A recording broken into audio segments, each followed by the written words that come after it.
রক্তাক্ত সমরেশের নিথর দেহ মাটিতে লুটিয়ে পড়ে আছে। পাশেই রক্তমাখা বাটি হাতে দাঁড়িয়ে আছে সমরেশের স্ত্রী সোমা। রাগে ঘৃণায় থরথর করে কাঁপছে যেন অসুর দলনী দেবী। বাইরে তখন কালী পুজোর মন্ত্র ধ্বনিত হচ্ছে। ওম কালী মহাকালী কালীকে পাপহারিণী ধর্মার্থ মোক্ষদে দেবী নারায়ণী নমস্তুতে। শুরু হচ্ছে অসুর নিধন। রচনায় শর্মিষ্ঠা মুখার্জি। গল্পটা পুরো শুনবেন, সাবস্ক্রাইব করবেন। Friday suspense.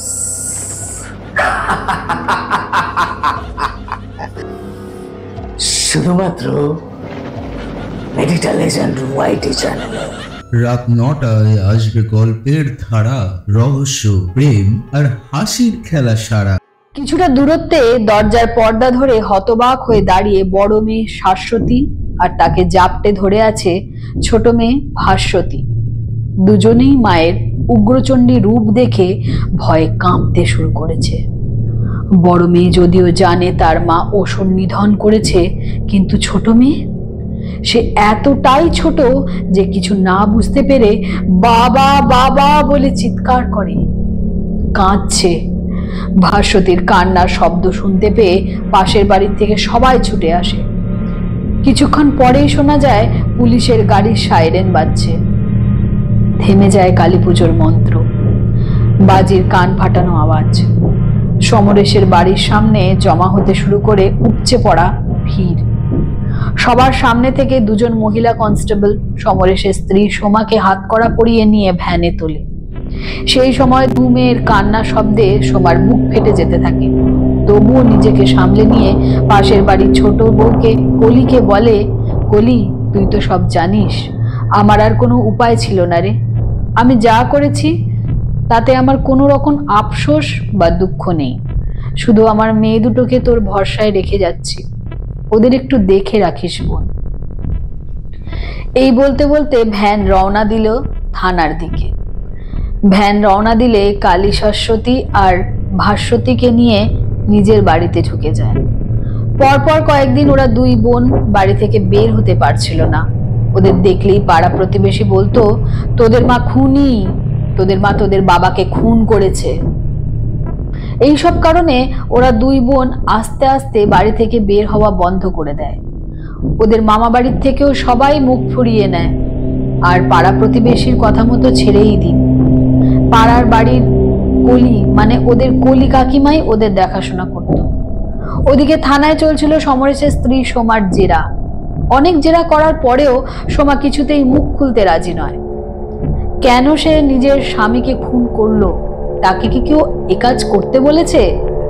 কেউ কি কোনো প্রলোভন দেখিয়েছে? তার কি অন্য কারোর সাথে অবৈধ সম্পর্ক আছে? এই সকল প্রশ্নবাণের অবিরাম বর্ষণ চলতে থাকে সোমার উপর। সোমা যেন দৃঢ় প্রতিজ্ঞ, কিছুতেই মুখ খুলবে না। টানা 7 দিন জেরা করলো, সোমার মুখ থেকে পুলিশ কোনো কথা বের করতে পারল না। সোমা শুধু বারবার একটাই কথা ক্রমাগত আওড়ে যাচ্ছে, আপনারা আমাকে মারুন, মারতে মারতে মেরে ফেলুন, ফাঁসিতে ঝুলিয়ে দিন, তবুও আমি কিচ্ছু বলবো না। আমি আমার স্বামীকে কেন মেরেছি সেটা কোনোদিন কেউ জানতে পারবে না। তার চেয়ে বরং আপনারা আমাকে যাবজ্জীবন কারাদণ্ড দিন, নয়তো ফাঁসি দেওয়ার ব্যবস্থা করুন। আদালতেও সোমা একই কথা বলতে বাধ্য হয়ে বিচারক পুলিশকে আদেশ দেন সোমার জ্যেষ্ঠ কন্যা ও পাশের বাড়ির কলি সেনকে জেরা করার জন্য। সোমা সেই শুনে কান্নায় ভেঙে পড়ে এবং বারংবার বিচারকের কাছে হাত জোর করে অনুরোধ জানায় যাতে তার বড় মেয়ে ও কলিকে জেরা না করা হয়। কিন্তু আইন চলবে তার নিজের পথে। বিচারকের সিদ্ধান্ত সর্বোপরি, তাই সোমার কান্না কারো মনে সাড়া জাগাতে পারল না। দুজন মহিলা কনস্টেবল সোমাকে আবার ভ্যানে তুলে নিয়ে যান। বিচারকের নির্দেশ অনুযায়ী পুলিশ সোমার বড় মেয়ে ও কলিকে থানায় তুলে আনলো।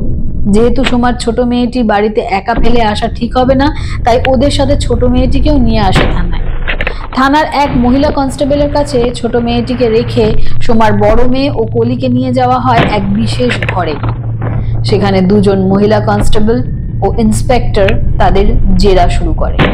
প্রথমে জেরা করা হয় সোমার বড় মেয়েকে। ইন্সপেক্টর মিস্টার সাহা প্রশ্ন শুরু করলেন। ইন্সপেক্টর সাহা বললেন, তোমার নাম কি? সোমার বড় মেয়ে বলল, শাশ্বতী। ইন্সপেক্টর সাহা আবার বললেন, তোমার বাবাকে তুমি ভালোবাসতে? শাশ্বতী, আগে ভালোবাসতাম, কিন্তু পরে ওনাকে ঘৃণা করতাম। ইন্সপেক্টর সাহা, ঘৃণা করতে? কেন ঘৃণা করতে? কেন? কি এমন করেছিল যে নিজের জন্মদাতাকে ঘৃণা করতে? শাশ্বতী, এমনি। ইন্সপেক্টর সাহা, এমনি? কোনো কারণ না থাকলে কেউ কাউকে ঘৃণা করতে পারে? কোনোদিন শুনিনি। কোনো কারণ তো নিশ্চয়ই আছে, বলো ঘৃণা করার কারণ কি? শাশ্বতী চুপ করে মাথা নিচু করে বসে রইল। ইন্সপেক্টর সাহা আবার বললেন, বলো কি এমন হয়েছিল? শাশ্বতী কোনো উত্তর না দিয়ে চুপ করেই বসে থাকলো। বার কয়েক শান্তভাবে প্রশ্ন করার পরেও কোনো উত্তর না পেয়ে ইন্সপেক্টর সাহা ধৈর্যচ্যুতি ঘটালেন। তিনি সজোরে টেবিল চাপড়ে আবারও প্রশ্ন করলেন, বলো বলো, চুপ করে থেকো না, চুপ করে থেকে কোনো লাভ নেই, বলো তাড়াতাড়ি, সব বলো, তাহলে তোমাদের ছেড়ে দেবো। এত করে বলার পরেও কোনো উত্তর না পেয়ে ইন্সপেক্টর সাহা চিৎকার করে বললেন, don't be silent, speak out fast. Inspector সাহার আচমকা চিৎকার শুনে ভয় থরথর করে কেঁপে উঠল, কাঁপতে শুরু করে শাশ্বতী। পাশের চেয়ারে বসে থাকা পাশের বাড়ির কাকিমা কলিও খুব ঘাবড়ে যায়। শাশ্বতী কাঁদতে শুরু করলে ইন্সপেক্টর সাহা আবার নরম গলায় বললেন, শাশ্বতী, আমি জানি তোমরা দুজনেই সবকিছু জানো, দয়া করে আমাকে বলো কি এমন ঘটেছিল যার জন্য তোমার মা তোমার বাবাকে এরকম নৃশংসভাবে খুন করেছে। তোমার সত্যি কথা না বললে সোমা দেবীর ফাঁসিও হতে পারে। তুমি চাও না তোমার মা বেঁচে থাকুক? প্লিজ প্লিজ চুপ করে থেকো না, চুপ করে থেকে সময় নষ্ট করো না। শাশ্বতী হঠাৎ করে একবার কলি কাকিমার মুখের দিকে তাকিয়ে আবার মাথা নিচু করে বসে রইল। ইন্সপেক্টর সাহা আবার প্রশ্ন শুরু করলেন, আচ্ছা, তোমার মায়ের কি কারোর সাথে অবৈধ সম্পর্ক ছিল? মানে হয়তো তোমার মায়ের পরপুরুষের সাথে অবৈধ সম্পর্কের কথা তোমার বাবা জেনে যায়, তাই তোমার মা তোমার বাবাকে খুন করেছে? শাশ্বতী তখন বলল, আপনি কি বলছেন এইসব? আমি আমার মায়ের সম্পর্কে কিছু না জেনেই এত জঘন্য কথা বলেন কি করে? আমি আমার মায়ের জন্য গর্বিত, ভগবানের কাছে আমি কৃতজ্ঞ আমার মায়ের মতো মা আমাকে দিয়েছে, আর আপনি আমার সামনে আমার মায়ের সম্পর্কে নোংরা কথা বলছেন। ইন্সপেক্টর সাহা, কলি দেবী, এবার আপনি বলুন তো, সোমা দেবী আদতে ঠিক কেমন মানুষ? শাশ্বতী বাচ্চা মেয়ে, কিন্তু আপনি তো আর বাচ্চা নন, so please tell me the truth. Koli Debi, দিদি ভীষণ ভালো মানুষ, যেমন শান্ত তেমন মিষ্টি স্বভাবে, মায়া মমতা মাতৃত্বে ভরা একজন মানুষ। আজ পর্যন্ত কারোর সাথে কোনোদিন মনোমালিন্য হতে দেখিনি, বরং কেউ ঝামেলা করলে দিদি তাদের একটু এড়িয়ে চলতেন, ফলে কিছুদিন পর আবার সবাই মিলেমিশে যেত। আমার বিয়ের পর থেকে কখনো মায়ের মতো কখনো বড় দিদির মতো আমাকে আগলে রাখতো, কোনোদিন তার স্বভাবের কোনো উগ্রতা দেখিনি। ইন্সপেক্টর সাহা, হ্যাঁ তা তো বুঝলাম, তাহলে উনি আমার স্বামীকে হঠাৎ খুন করলেন কেন? কি এমন হয়েছিল ওনাদের মধ্যে যার জন্য সোমা দেবীর স্বামী ঘাতিনী হলেন? কলি দেবী একবার শাশ্বতীর মুখের দিকে তাকিয়ে মাথা নিচু করে নিলেন। ইন্সপেক্টর সাহা আবার প্রশ্ন করলেন, আচ্ছা, সমরেশ বাবু তো শিক্ষক ছিলেন তাই না? তা উনি মানুষ হিসাবে ঠিক কেমন ছিলেন? এই প্রশ্ন করার সাথে সাথে শাশ্বতী রাগে হঠাৎ ফুঁসতে শুরু করে আর বারবার কলি দেবীর মুখের দিকে তাকাতে থাকে। শাশ্বতীর মুখের ভাব লক্ষ্য করে ইন্সপেক্টর সাহা বুঝতে পারেন তিনি এবার ঠিক জায়গায় ঘা দিয়েছেন। বুঝতে পেরে কয়েক সেকেন্ড চুপ করে থেকে ইন্সপেক্টর সাহা তারপর আবার প্রশ্ন করতে শুরু করেন, শাশ্বতী, তোমার মুখের ভাব দেখে এইটুকু বুঝতে পারছি তোমার বাবার উপর তোমার প্রচন্ড ঘৃণা। তা কারণটা এবার একটু খুলে বলো তো, উনি কি রকম মানুষ ছিলেন? শাশ্বতী আর কলি দেবী দুজনেই চুপ। বাধ্য হয়ে ইন্সপেক্টর সাহা বললেন, এবার যদি আপনারা মুখ না খোলেন তবে আমাদের আর কিছু করার নেই। মাননীয় বিচারপতি আমার কাছে এই হত্যাকাণ্ডের বিষয়ে জানতে চাইলে আমি বলবো সোমা দেবীর চারিত্রিক দোষ আর তার স্বামী জানতে পারেন, তাই তিনি তার স্বামীকে হত্যা করেন, এবং আমরা জানতে পারি সোমা দেবীর ছোট মেয়ে সেই অবৈধ সম্পর্কের ফসল। আদতে সোমা দেবী একজন জঘন্য মহিলা। এই কথা শুনে শাশ্বতী রীতিমতো রাগে চিৎকার করে উঠে ইন্সপেক্টর সাহার উপর। প্রচন্ড রাগে ইন্সপেক্টর সাহাকে মারতে উদ্যত হয়। সেই সময় একজন মহিলা কনস্টেবল শাশ্বতীকে ধরতে এলে ইন্সপেক্টর সাহা চোখের ইশারায় সরে যেতে বলেন। কলি দেবীর সাথে সাথে শাশ্বতীকে ধরে বুকে জড়িয়ে ধরে। কলি দেবী তাকে বুকে জড়িয়ে ধরতেই অঝরে কাঁদতে শুরু করে শাশ্বতী। অনেক কষ্টে মাথায় হাত বুলিয়ে শাশ্বতীর কান্না থামায় তার কলি কাকিমা। ইন্সপেক্টর সাহা এক গ্লাস জল এগিয়ে দেন শাশ্বতীকে। জল খেয়ে একটু ধাতস্থ হয়ে শাশ্বতী বলে, আমি সব বলবো কি হয়েছিল আর যার জন্য আমার মা বাবাকে খুন করেছে। না না, খুন নয়, খুন নয়, বধ করেছে। আমার মা স্বয়ং দেবী রূপে অসুর নিধন করেছেন। আমি সব বলছি। অসুর নিধন কথাটি শুনে ইন্সপেক্টর সাহা অবাক হয়ে গেলেন। একজন শিক্ষক অসুর, মানেটা কি? এই ভাবতে ভাবতে পকেট থেকে মোবাইল ফোন বের করে ভয়েস রেকর্ডারটা চালু করলেন জবানবন্দি নেবার জন্য। শাশ্বতী এবার সব ঘটনা বলতে শুরু করলেন। সব ঘটনা বলা শুরু করার আগে মা সোমা দেবীর উদ্দেশ্যে বলল, আমাকে ক্ষমা করে দিও মা, তোমাকে কথা দিয়েছিলাম বাবার ব্যাপারে কোনো দিন কারোর সামনে মুখ খুলবো না, কিন্তু তোমার অপমান সহ্য করা আমি আর চুপ করে থাকতে পারলাম না। আমি জানি তুমি আমাকে ঠিক মাফ করে দেবে। এই বলে একটু ঢোক গিলে তাকালো কলি কাকিমার দিকে। কলি দেবী চোখের ইশারায় শাশ্বতীকে আশ্বস্ত করলে শাশ্বতী মুখ খুলল। বলা শুরু করার আগে আরো একবার মায়ের কাছে ক্ষমা চেয়ে নিয়ে ইন্সপেক্টর সাহাকে বলল, স্যার, কারো সম্পর্কে না জেনে দয়া করে কোনো বাজে মন্তব্য করা উচিত নয়। আপনি আমার মায়ের সম্পর্কে অজান্তেই কিছু খারাপ কথা বলেছেন, তবে সমস্ত ঘটনা শোনার পর আমাদের দুজনের মতো আপনিও মাকে শ্রদ্ধা জানাতে বাধ্য হবেন। শাশ্বতী এবার সমস্ত ঘটনা শুরু করলো। আমার বাবা সমরেশ ঘোষ ছিলেন এক উচ্চ মাধ্যমিক বিদ্যালয়ের ইংরেজি শিক্ষক। মায়ের মুখে শুনেছিলাম বাবা এবং মায়ের ভালোবাসা করে দিলেন। যেহেতু মায়ের বাবা মানে আমার দাদু এই সম্পর্কে মানতে রাজি হননি, সেহেতু বাবা ও মা নিজেই রেজিস্ট্রি করে বিয়ে করেন। আমি জন্মাবার প্রায় বছর দুয়েক বাদে দাদু আমার বাবা মাকে মেনে নিয়ে ঠিকই, কিন্তু মামা বাড়ির সাথে আমাদের সম্পর্ক খুব একটা ভালো ছিল না। আমি ছোট থেকেই দেখতাম বাবা আর মায়ের মধ্যে প্রায় ঝগড়া হতো, কিন্তু যত বড় হতে শুরু করি তত বুঝতে পারি বাবা আর মায়ের ঝগড়ার কারণ। সময়ে অসময়ে বাবা আমার মাকে মারত, শুধু তাই নয়, বল প্রয়োগ করে শারীরিক সম্পর্ক করত মায়ের ইচ্ছার বিরুদ্ধে। জোর করে বল প্রয়োগের ফলস্বরূপ আমার ছোট বোন ভাস্বতীর জন্ম। যদিও মা ওকে জন্ম দিতে চায়নি, তাই গর্ভপাত করতে হাসপাতাল যান। মা বুঝতে পারেননি ততদিনে গর্ভাবস্থার 3 মাস পার হয়ে গেছে। ডাক্তার তাই গর্ভপাত করানোর ঝুঁকি নেননি। বাধ্য হয়ে মা বোনকে জন্ম দেয়। যখন আমার বোন হয় তখন আমার বয়স 11। বাবা আমাদের 2 বোনকে খুব একটা না ভালোবাসলেও আমাদের খাওয়া দাওয়া, পড়াশোনা, কোনো প্রকার চিকিৎসা সেসব দিকে কোনোদিন কার্পণ্য করেনি। আমি বড় হতে শুরু করলে মা আমাদের 2 বোনকে নিয়ে রাতে আলাদা ঘরে ভিতর থেকে দরজা বন্ধ করে ঘুমাতো, যাতে বাবা আমাদের শোবার ঘরে ঢুকতে না পারে। আমার যখন 15 বছর বয়স, তখন থেকেই বুঝতে পারলাম আমার উপর বাবার লোলুপ দৃষ্টি। নিজের মেয়ে শরীরের দিকে কোনো বাবা এত নোংরা চোখে তাকাতে পারে ভেবেও ঘৃণা হয়। ওনার চোখে মেয়েদের শরীর মানেই ভোগ্য পণ্য।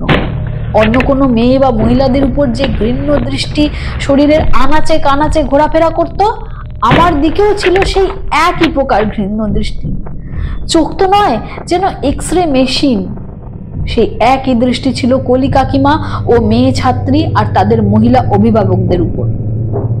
মাকে বহুবার ঝামেলা করতে শুনেছি কলি কাকিমার দিকে লোলুপ দৃষ্টি নিয়ে তাকানোর জন্য।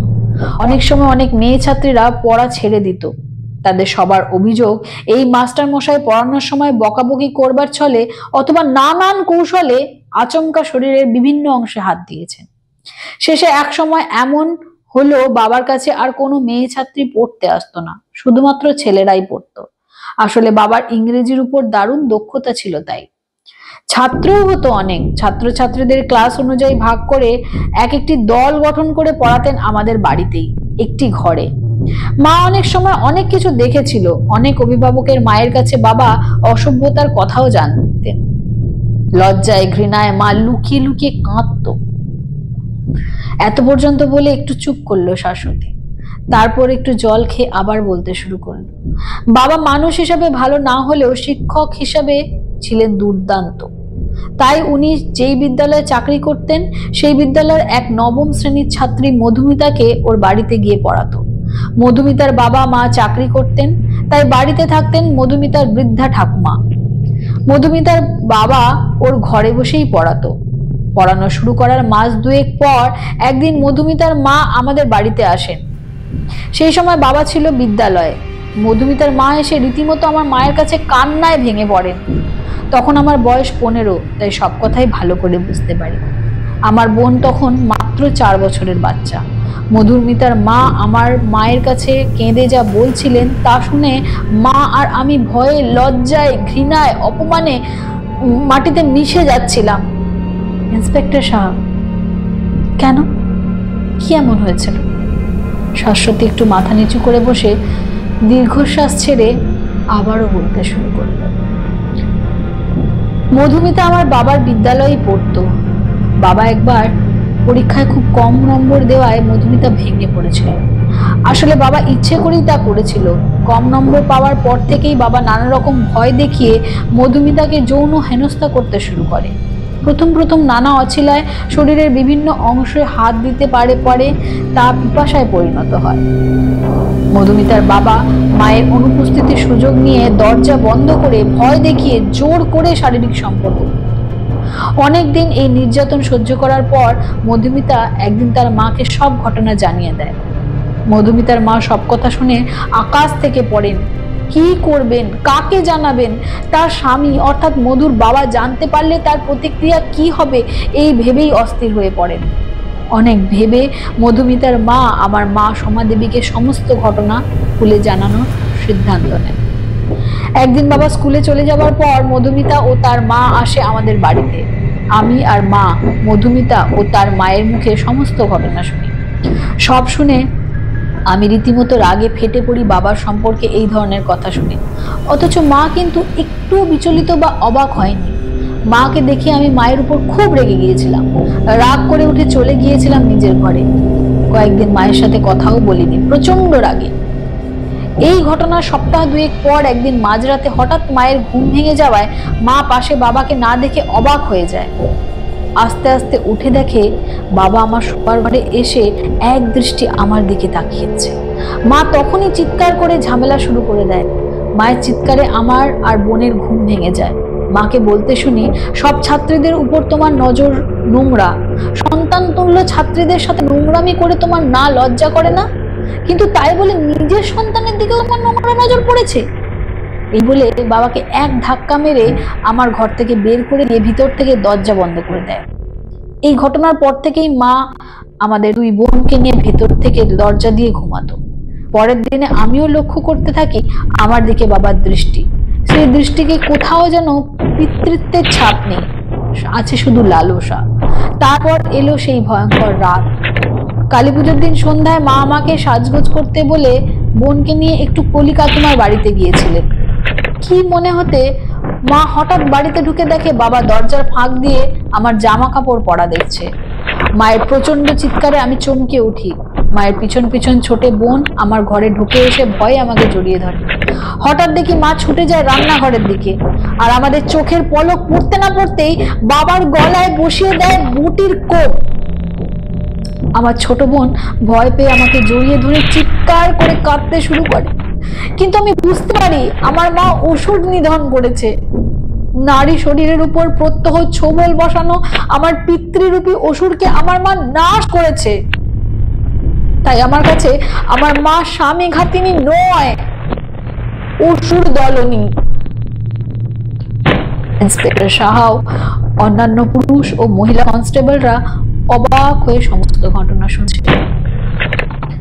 থানার ইন্টারোগেশন রুমে তখন পিত পতন নিস্তব্ধতা। সেই নিস্তব্ধতা ভেঙে ইন্সপেক্টর সাহা বললেন, কলি দেবী, আপনি শাশ্বতী আর ওর বোনকে নিয়ে বাড়ি ফিরে যান। বাড়ি ফিরতে যাওয়ার আগে শাশ্বতী তার মায়ের সাথে দেখা করে ক্ষমা চেয়ে নেয় সমস্ত সত্যি কথা পুলিশের কাছে বলার জন্য। বিচারে সোমাদেবীর হাজতবাস হলেও ভালো ব্যবহার ও আজ্ঞাকারী হওয়ার কারণে শাস্তি সম্পূর্ণ হবার অনেক আগেই সাজা মকুব হয়ে যায়। পাড়া প্রতিবেশী থেকে আত্মীয় স্বজনদের মাঝে সোমাদেবী অসুর দলনী হিসেবে বিখ্যাত হয়ে ওঠে। হাজতবাস থেকে মুক্তি পেয়ে সোমাদেবীকে একটি স্বেচ্ছাসেবী সংস্থায় যোগদান করেন। এই দুই মেয়েকে সমাজের উপযুক্ত করে গড়ে তোলে। Friday suspense.